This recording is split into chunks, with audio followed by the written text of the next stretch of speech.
being recorded today, and the public part of the meeting will be posted on our members only section on globalskin.org in the next few days. We'll let you know when that's available.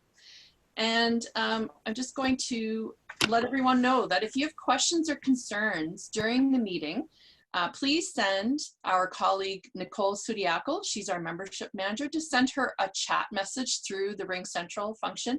You can see here on the bottom left of the screen the chat. So you just click onto that, and then you'll get a drop down where you can select Nicole, and then you can type in your message there. So she'll be able to help you. And I'm now going to pass the floor over to Simi Smith, president of our board of directors, and she's going to take us from here. Simi. Thank you, Jennifer. Welcome, everybody. We are very excited to have all of you join us today. We recognize that there's so many meetings that we've all been involved in due to the pandemic. So your time this evening, this afternoon, this evening, whatever that is for you, is certainly appreciated. As Jennifer mentioned, I will refer to our organization as GlobalSkin, just to keep it a little tighter. And you know, again, we just want to really emphasize how much we appreciate the participation that our membership has continuously provided us to do the work that we can carry on. And it's really hard to believe, but it's already been 5 years since GlobalSkin has been in existence.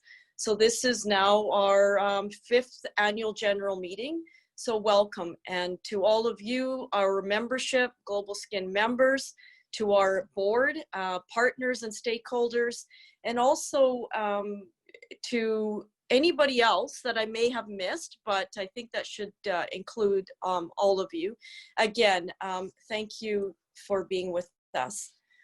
So we have 90 member organizations with us as part of GlobalSkin, which is represents 30 different countries, and also representing over a dozen different diseases that have registered.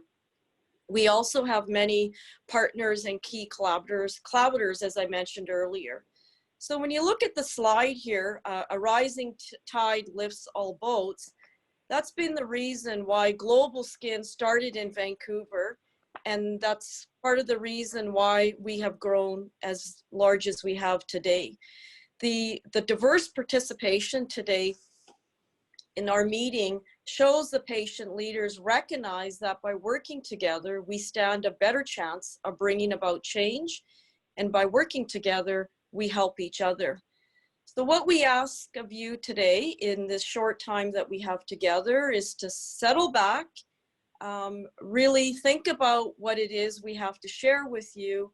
And if you have anything to offer us as far as suggestions, feedback, questions, as Jennifer has mentioned, please feel free to reach out to us. We are very interested in hearing from you.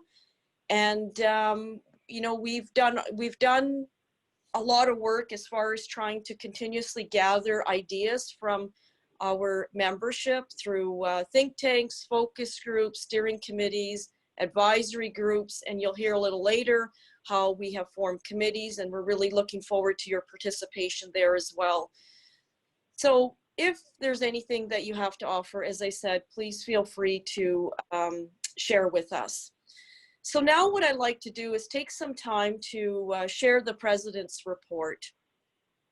As we all know, we've all experienced in some way already how this pandemic has really been a challenging year for all of us.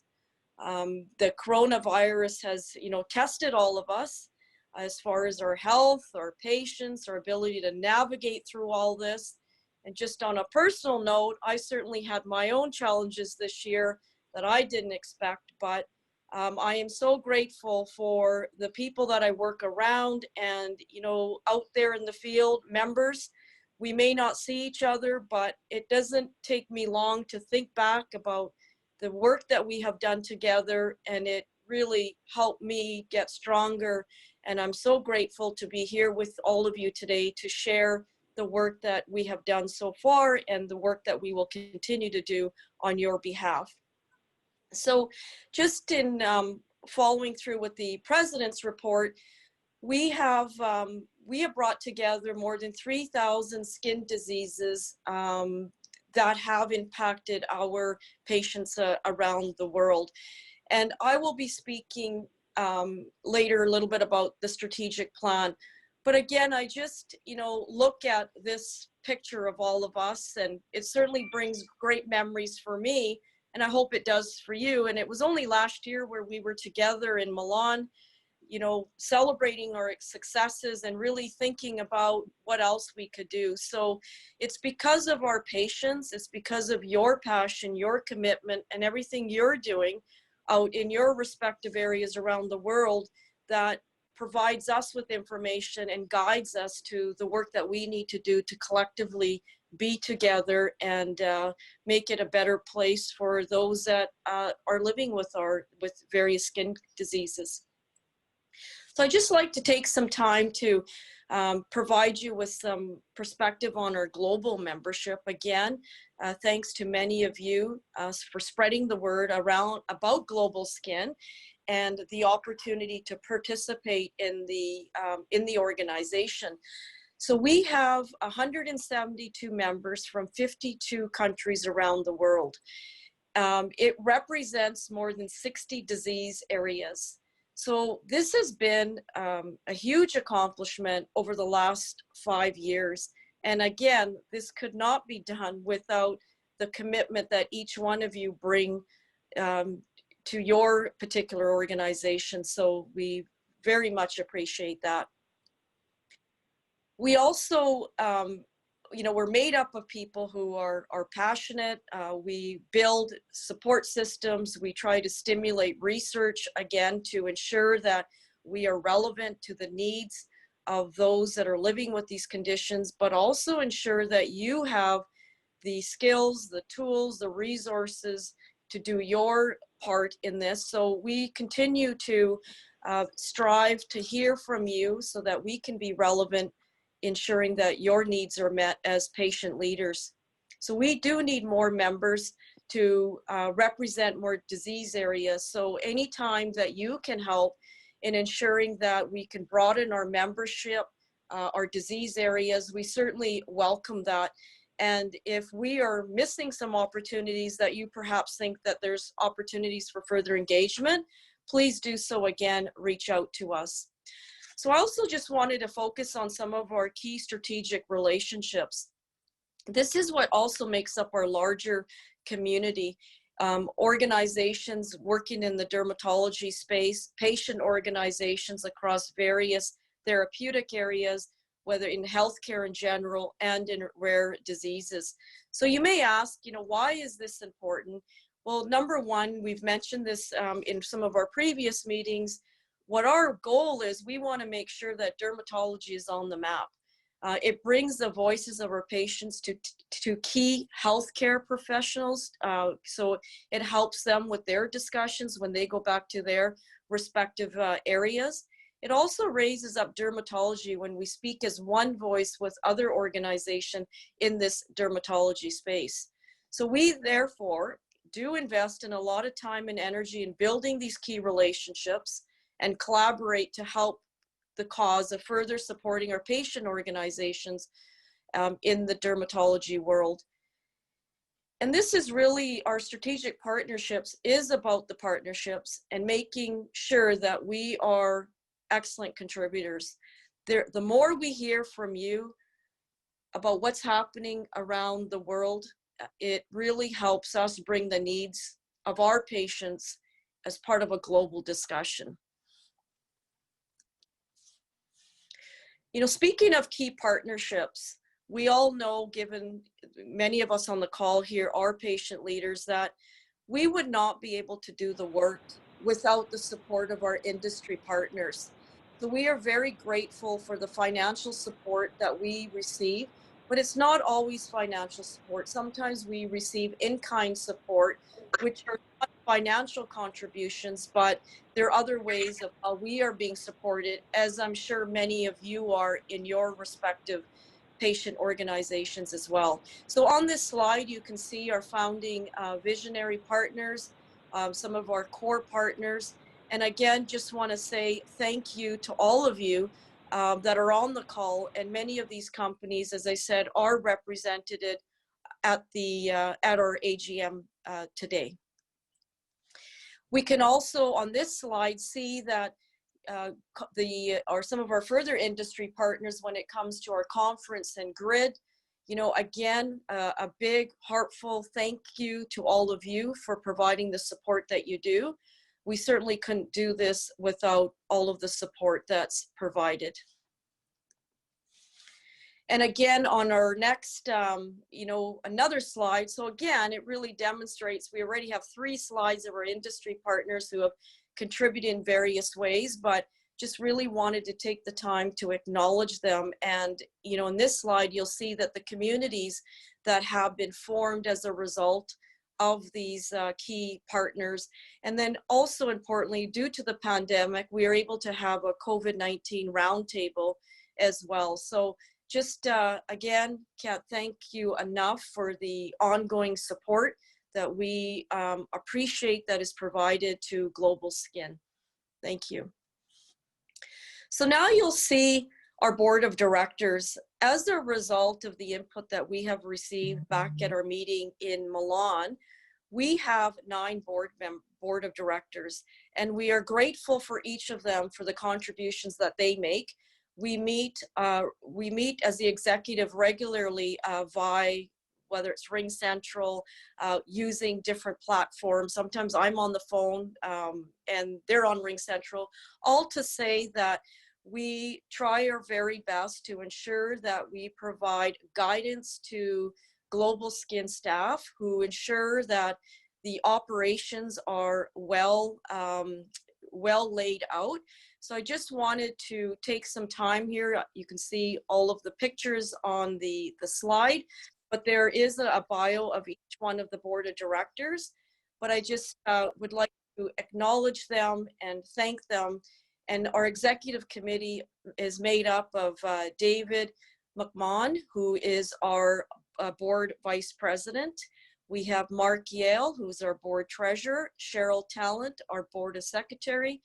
And then we have 5 additional members who also give up their time at our broader meeting: Jean-Marie Merlant, Julius Mangano, Velasta Mazek, Michelle Kipon, and Ito Dezagi. If I've mispronounced your names, I am so sorry, but thank you all very much for the time that you provide us, ensuring that we do the best job we can to provide that guidance to the GlobalSkin staff.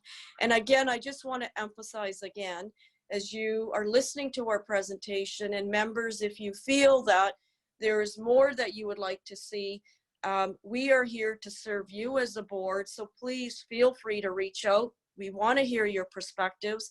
If there are parts of the world that we could do better work to ensure our patients are engaged, we want to hear from you. That is our job. That is my job as a president, to serve you, is to make sure that we are relevant and that we are providing the best that we can with the information that we have. So again, thank you, board. So here is those glasses. I'm sure many of you recognize those glasses. This has almost become a key icon, if you will, for GlobalSkin. But really the key here for us is we want to change the way the world sees dermatology. I know I've had the opportunity to hear from many of you, and even in my own patient organization, that we know dermatology has not been taken as seriously as it should be. We know the burden of the disease. We live with it. We represent those that do. So we just really wanted to re-emphasize that we heard you in Milan when we had developed our strategic direction. And we said, as our strategic plan, there was 3 key areas that we all agreed to commit working towards. And one was to ensure building a supported, engaged, and inclusive member community. We were also committed to raising society's awareness and understanding of the full impact of dermatological conditions. And lastly, building a diverse and sustainable organization. So what we are here to do today is share with you what work that has been done to achieve some of the plan, but also not to just focus on the plan, is also where is it that we still need to do work and where is it we are moving towards after the AGM.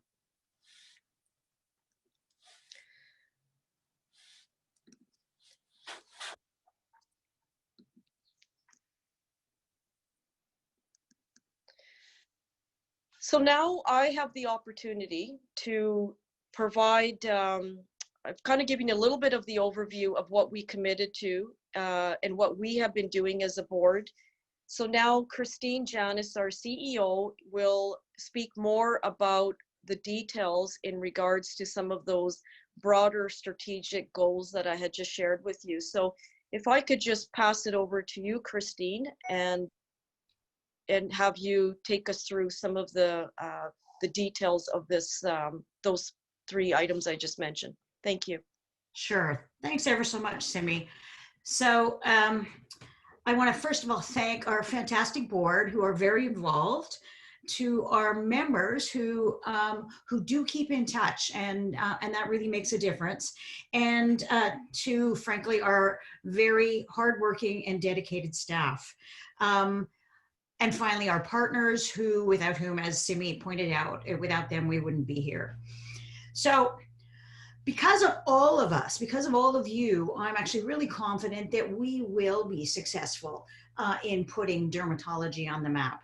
That said, this year, COVID-19 has kind of really wreaked havoc with the initial plan, but I'm actually really quite pleased to say that we were able to pivot reasonably successfully, and we've recovered, we've shifted, and I'm here to tell you how.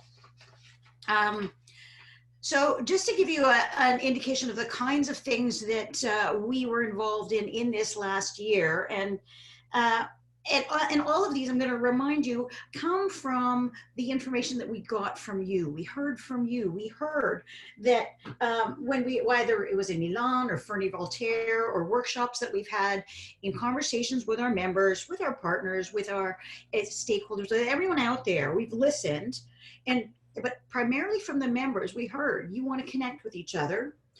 You want to really let people know about the true impact of the skin diseases or dermatological diseases, and the impact it has on patients and their families. You care about access to care and treatment. And finally, you also care really deeply about the growth and sustainability of your own organizations. So in our membership support portfolio, we looked at doing just that. So we this year launched a member, or we're about to launch a member impact fund. And in fact, that applications are open until October the 7th, and we invite all members to apply.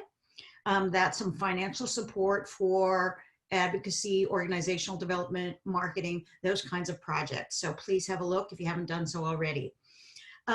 We've engaged with members, particularly in workplace discussion groups. We now have monthly member bulletins and some webinars. Those are some of the ways we've engaged in those we've done. But specifically, I think, which was a really big hit, was an e-learning fundraising series. What we heard from a lot of our members, we hear it time and time again, is organizations struggle to have enough funds to do the important work that they do. And that was something that then we focused on. We got a professional trainer and we put through that series. And finally, our pivot around COVID-19, what we were able to do and reasonably quickly was pull together a number of town hall meetings. And I think, I can't actually see that slide right now. I'm looking for the numbers. Yeah, we had 166 patient leaders registered. And we ran that series. I think we're going to continue to run some more. And finally, the other thing that we're looking at we will be doing is running a COVID-19 roundtable, which will involve inviting a number of stakeholders as well as patient leaders to discuss how how COVID has affected people living with skin conditions and how we can use that in our raising awareness around dermatology. Next slide. So Simi talked about our membership growth, and I want to say that we don't do this alone. This comes in large measure because you talk to each other, you do your outreach, and that has paid off. When you refer and you tell somebody about GlobalSkin, they come to us and they join. Or if somebody wants to start an organization and someone tells them, hey, GlobalSkin will help you with that, they come to us. And so we're now, as you can see, it's a nice and steady climb at 172 members. This year we have 4 new countries: Bosnia, Croatia, Poland, and Romania. We have a new disease area as well, ectodermal dysplasias.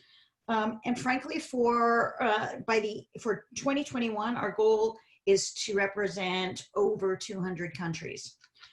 So one of the ways that we're going to help support that is we have a new member services manager, Nicole Sudiakos, and she's the voice on the phone.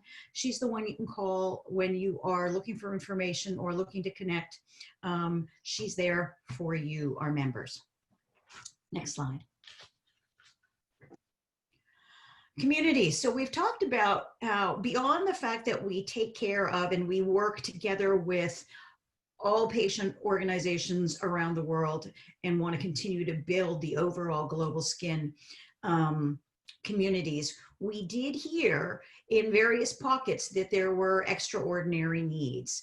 And so out of those needs came the development of communities. Now, these aren't organizations, they are bundled groups, basically, communities with similar interests. And so we work with them to help them in a targeted way and to look at advocacy issues and advocacy training. We look at, well, I'm going to actually go through each of them in kind, but Europaderm is the latest one, and is the latest one on our list, and it's the one I'm going to talk about next.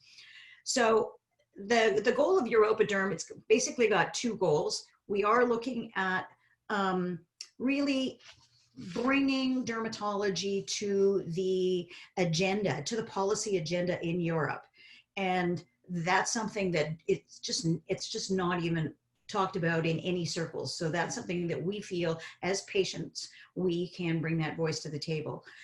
We also want to better connect the European patient organizations so that they can work together, because a lot of the situations that they face are very similar ones. To that end, we've also just recently hired Yelchin Mamedov, who is located in Brussels and will be handling a lot of that work for GlobalSkin in Brussels. So he is your new point person in Brussels, and he comes with a big history of both advocacy and working with organizations. So the other thing that we'll be doing is, we'll be doing 2 things, is an online European Patient Leader Forum in December. And we're also looking at a roundtable, again, with stakeholders and to build a strategy around our European advocacy.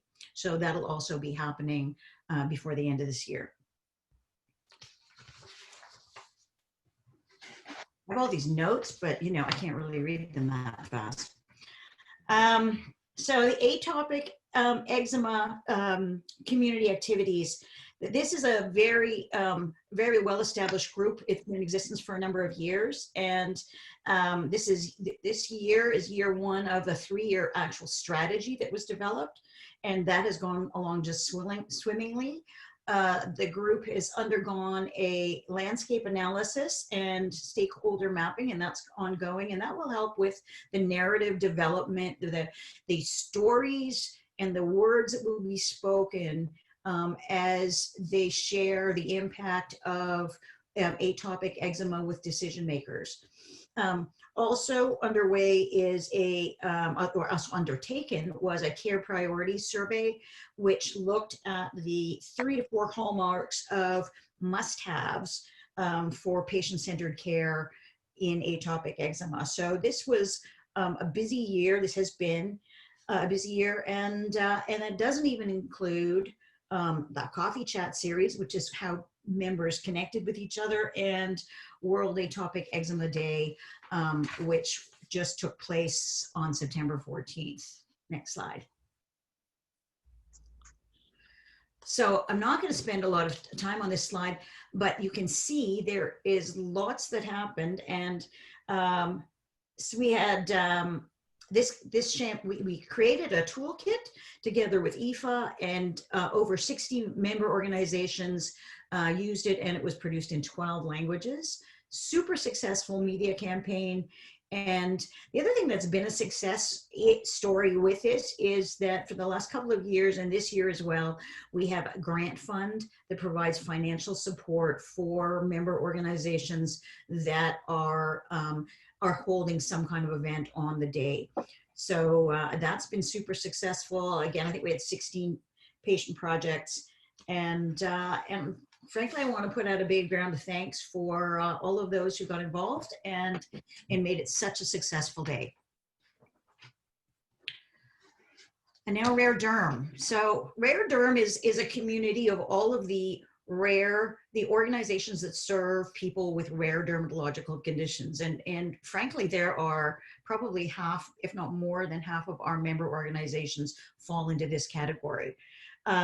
So we have a committee, an ad board that meets reasonably regularly. I think it's 4 meetings a year. All the members have an opportunity to collaborate in the workplace space, which I hope, if you haven't done so already, I hope you start to do so. We've recently launched a new web page, so that's specific to Rare Derm. I encourage you to go and have a look at that. An environmental scan, which was one of the pivotal pieces that came out of the conversation in Milan, and you see people discussing, I think, that very thing at the table there in the bottom right picture. It is a key stepping stone for us. Once we know who's doing what in terms of research, who's doing what in terms of policies, what kind of orphan drug friendly policies are there in your country, how many patient organizations, how many patients per disease. Once we get all of that kind of information together, we can start to plan how we're going to shape a common message and elevate the needs of rare dermatological patients as well. So that piece is about to start, and we should have data by the end of this year. Stimulus series and symposium planning. This is something that's new that we're working on, and I was gonna say we're not there yet. Stimulus series is a series of workshops that will lead to the symposium that will engage our members in this area to build their skills around advocacy, build their skills around persuasion, because part of what we need to do in Rare is persuade companies to do research into a disease where there are actually no drugs, there are no medications. So persuasion advocacy is a big piece of this series, and advocacy obviously also towards decision makers. So another piece on this is that I've just recently been invited to sit on a project with ERDC, which is a rare diseases organization. And in that, we are looking at what it is, what are the elements that companies or investors or biotech look at in order to decide to invest in working on finding a treatment or a cure for a particular disease. So more will come from that. Next slide. So this is what's going to now affect all of us. And this is the conference. Now, the bad news is that the conference that we were planning for the spring, next spring, is going to be virtual. The good news is that it's the first of several steps that take us to the face-to-face conference in 2022. The other piece of good news is that it's going to be vibrant, it's going to be exciting, and I'm going to talk more about it in a second. But between the two, we're going to launch a program of workshops that'll start at the conference, and it will do more workshops between. So phase 2 is the rest of 2021, and in early 2022 there'll be more, so that by the time we all get to the conference, so those of you that are wanting to come to the conference in 2022, I encourage you to get involved in absolutely every one of these early phases, because then you will be ready to really participate in a meaningful way when we get to the conference in 2022. Next slide. So this is the conference. This is the conference outline. Some facts. This is what we're looking at is June the 5th, 2021. So this is our interactive conference, and there will be lots of interactivity in this, so you're going to need to and want to show up. I wanted to bring us back to when we had the speaker, Jitsa Kramer, speak at the last conference in Milan, you know, peach or coconut, which one are you? I'm hoping everybody, that's bringing a smile to some people's faces. But she talked about campfires, and she talked about being parts of tribes. Well, we are our tribe, and we need to come together, and we need to share and start sharing more, and in a very, very meaningful, interactive way that brings meat to the table and helps us work towards that, changing the way the world sees dermatology. This will be step 1 for this. This will also be an opportunity to get together with the people you got together with before, where you dressed in your national dress, as you see here. So it won't be all serious, and it won't be yet another several-hour meeting you have to endure. We promise to make it entertaining, interesting, dynamic, and meaty, if you know what I mean by that. Next slide, please. I'm going to shift now to GRID. And for those of you that are new, GRID stands for Global Research on the Impact of Dermatological Diseases. And it is a multi-year study that we're engaged in. Many of you have heard of us talk about us, have heard about us talking about this a lot. We have some really great news in that is phase 2 is essentially complete, and we are now working on phase 3. We have hired a new director in this area, Deidre Laframboise, who has jumped in with both feet and is really taking us up to the next level, moving us along quite quickly. So coordinating everybody, looking for external funding as well. And we are now, as I said, ready to move into phase 3. And this is actually a critical piece. Before we leave this slide though, I'm going to just talk, no, it's fine here too. So phase 2, the part that we've just done was the phase in which we interviewed patients, whether in groups in Milan or individually on the phone, to get a sense of what the things were, what are the issues? What are the, and they're in science, they're called items. What are those issues that affect people living with skin diseases? And from those, we've now got, we also got a methodology that's designed for the next phase, which is the phase in which we check to make sure that the items or the issues that we gathered in phase 2 were the right ones. Have we got it right? So this next phase coming up is super critical and super critically important. I mean, they all are, but this is where if we get it wrong, then the measure that we create will be off, and it won't be used. So this is the critical piece. So we've got a design. We've also submitted some abstracts to conferences, and they've all been accepted, which is super cool. Next slide. So Thanks, Christine. I just wanted to emphasize here that data is powerful. And as Christine has mentioned, we are at phase 3. We are looking at a 2,500 sample size. So this is where we, again, need to really put our minds together and think about what we can do as patient leaders to encourage participation in this aspect of this GRID project. Because we've all said it, we shared our experiences again in Milan. Without data, it's really difficult to be able to put forward a stronger submission. We've all have been really good at providing anecdotal type of information. So this is our opportunity to collectively put our minds together and support this particular phase of this GRID project. So again, I just wanted to emphasize here, Christine, the encouraging our patient organizations to help us, what we've all said to do. So thank you for that. yeah. I'm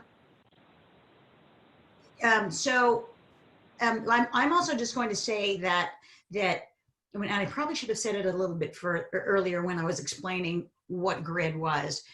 GRID came about because when we try and convince someone that our disease, whichever one it is, has impact, is important enough for them to say pay for medication or give us a new dermatologist or a dermatology nurse in our area or whatever it is, because people are not getting the care or the treatment they need. When we need to have those conversations, often all we have is stories. This person's suffering, that person's suffering, it took them this long. And that doesn't get us very far. But if we have data, if we have statistics, if we can say 70% of people in our country can't get access to medications or don't have access, and this disease is really serious because they can't go to work. They struggle with sleep. They struggle with various issues. And here is what it really looks like. You'll be able to better convince, whether it's a newspaper to write an article on it, whether it's a donor who might want to donate some money to the work that you're doing, whether it's a government who needs convincing to improve care, whether it's even an insurance company. Anything that you need is improved by data, to Simi's point. This Delphi, this is that's a research term, but what it is, as I said earlier, it is the area in which is the time in which we go back and we check to make sure that all of the information we've gathered so far is correct. So to that end, we're going to send out 2 surveys, one now in October and another in December. What we want is 50 participants per disease from all regions and continents. I'm going to say that again, 50 participants per disease. Some diseases, that's going to be not a problem at all. In the rare diseases, it's going to be harder. But we really need to all work together, because the better the data is, the better we've identified that the way we're asking the question is correct, the more likely it will be that this will be, instead of the DLQI, instead of any other measure, that the PRID measure, patient-reported impact of dermatological diseases measure, will be the one that gets used consistently across dermatology. So you will all be getting a communications and outreach toolkit, and that will help you to get the information out to your group. So watch for your toolkit. And because I guess the other big piece is, if you don't, and if we don't get information on your disease, then it's your country, your patients won't be represented in that study, and that would be tragic, given that all of this work is there. So I'm really actually quite confident that we're going to be able to do this if we do this together. You'll be able to reach out to our team, who can help you if you're struggling, and potentially work with you as if you need to translate the materials we send you. So I'm going to move on from there. Next slide. Okay. So at the beginning, I talked about how we heard from you at various meetings, and we based our, and the board based its strategic development plan based on what we heard from you in conversations and in meetings. This year, we put out a member needs assessment, and we got a pretty great response rate at 41%. So we learned a number of interesting things, and these are just a couple of key highlights. We learned that at this point, 57% of our members have no paid employees or run entirely by volunteers.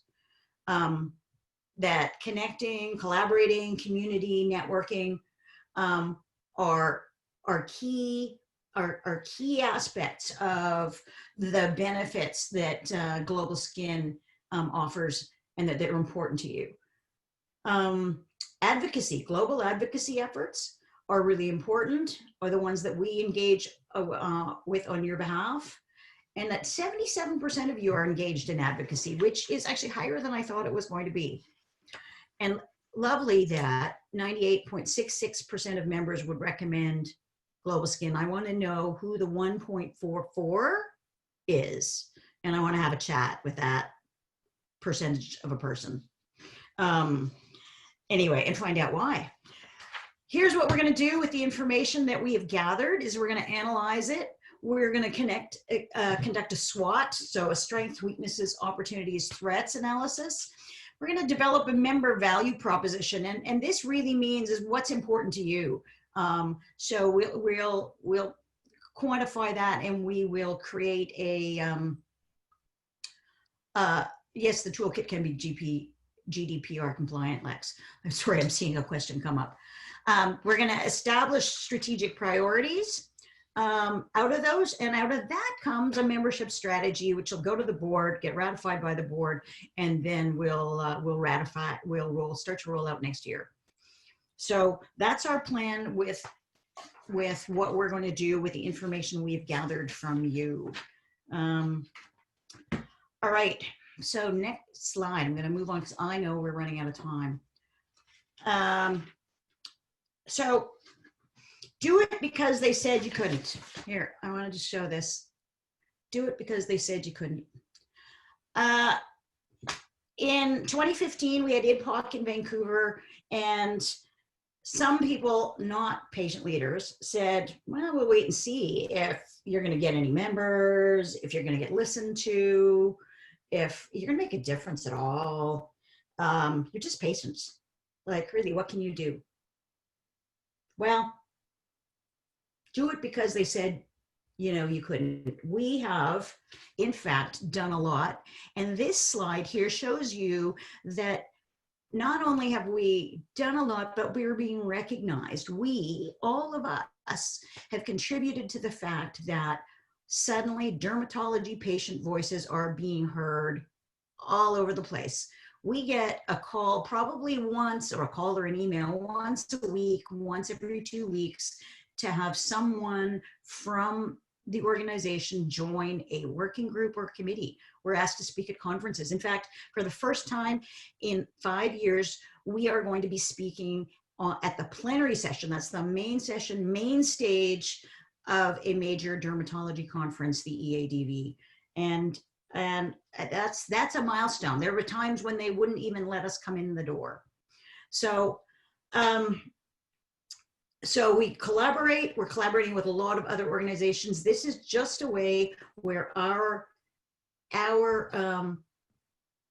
influence, and we're at right place, right time. Our time is now. Our time has come. So I'm just really, really proud and pleased and so grateful for all of the work that has gone into this through my team. I have to tell you, we're doing it because you're all doing what you do out there. The board is doing what it's doing, and my team, under the direction of Jennifer Austin, RED, these are super people. We wouldn't be here if not for them.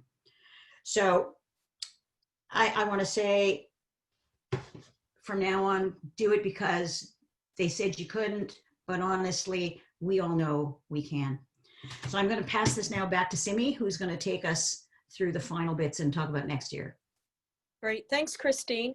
Just before moving on to 2021 and beyond, I just want to take this opportunity to thank Christine and the staff, as you had mentioned, Christine, around the work that's being done. We as board members have the opportunity to provide where it is we believe, based on the information we receive from our patient leaders, where we need to go, but the actual operations of those ideas are actually executed by the team. So can't thank you all enough. And we actually do have another slide to just showcase all the efforts that of individuals who are behind all this. But just moving forward as well, just a couple of points that I wanted to mention, that what we will be doing looking forward in 2021 is there's going to be more member. Christine alluded to some of those in the earlier slide. Also, we'll move on to phase 4 of our grid project. And then we're going to continue to look for opportunities working together on an advocacy level, initiatives at a global level. And then our increased collaborations will always continue. We cannot do anything more without that kind of collaboration. And then ramping up the rare derm and the Europa derm. And what I just wanted to mention here is we take direction from the responses, as an example, from that survey that you completed. So the thing is, when those kinds of surveys are sent out, please be assured that we do take that seriously. And having a 41% response rate really demonstrated to us that, you know, you do want to be involved. So I just want to say thank you there. So now where we are at is our next slide, Jennifer. We need, again, to ensure that all of you get involved. So please, you know, take the time to fill out the surveys, whether we send them, read letters, the members' bulletins. But more importantly, if you have an idea, feel free to send us a quick email, reach out to whether it's the board members or anybody, you know, on staff, if you feel more comfortable.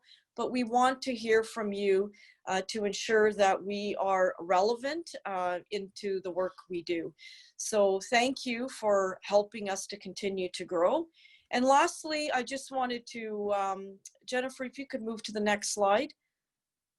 Here are the people who are behind all the work. So to all of you staff, Christine, under your leadership, Jennifer, the work that you continuously do as well, and to all the team, thank you very much from the board and to, you know, on behalf of the board. And I just want to say thank you from the membership as well. We keep you guys busy, And just can't thank you enough for all the work that you do sometimes on short-term notice. So thank you. And now I will pass it over to Jennifer. Thank you, Sylvie. Thank you, Christine. Thank you. So this brings us to the close of the public portion of our annual general meeting, but member organizations, please don't leave because we need your help in the business portion of this meeting. So this is the point in time where we say thank you to our stakeholders and partners and non-members for attending this AGM. If any of you as special guests have questions that you have coming out of the slides that you've seen in the presentations, please reach out to one of us, whether it's myself, Christine, or Simi. We'd be happy to provide further information or answer any of your questions. So thank you very much. And so those non-members are welcome to depart. The next part of this meeting is only for patient organizations that are member organizations. So to disconnect, you can see that there is a little button on the bottom right of your screen that says leave meeting. So we'll just give a moment of pause for non-members to depart. And thank you again for joining us. Members, please stand by. We're going to move into the business portion of the meeting here in just a few moments.